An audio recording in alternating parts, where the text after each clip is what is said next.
যে বর্তমান প্রধানমন্ত্রী জনাব তারেক রহমান এর একটা নির্দেশনা আছে যে সমস্ত প্রতিষ্ঠান, হাসপাতাল, শিক্ষা প্রতিষ্ঠান এগুলি পরিষ্কার পরিচ্ছন্ন থাকুক, বৃক্ষরোপণ কর্মসূচি অব্যাহত থাকুক। তারই অংশ হিসাবে আমরা আমাদের এই রংপুর মেডিকেল কলেজ এবং হাসপাতাল ক্যাম্পাসটাকে পরিষ্কার পরিচ্ছন্নতার আওতায় নিয়ে এসেছি। আমরা গত 1 মাস ধরে এই কাজগুলি করছি, আগেও ছিল, তবে আমরা একটু বেশি করে সময় দিচ্ছি।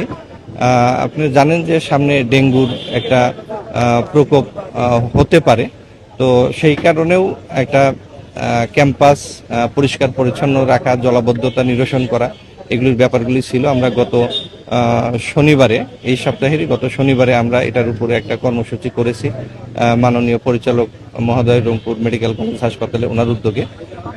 আজকে আমরা এখানে খুবই আবর্জনা স্তূপ ছিল, সেগুলি পরিষ্কার করলাম।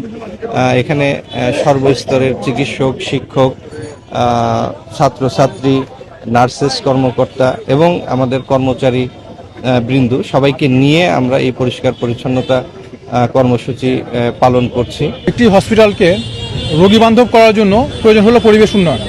তার মধ্যে একটা হলো ময়লা নিষ্কাশন, এলাকাটা পরিষ্কার পরিচ্ছন্নতা করা এবং গাছপালা দিয়ে বনায়ন করা।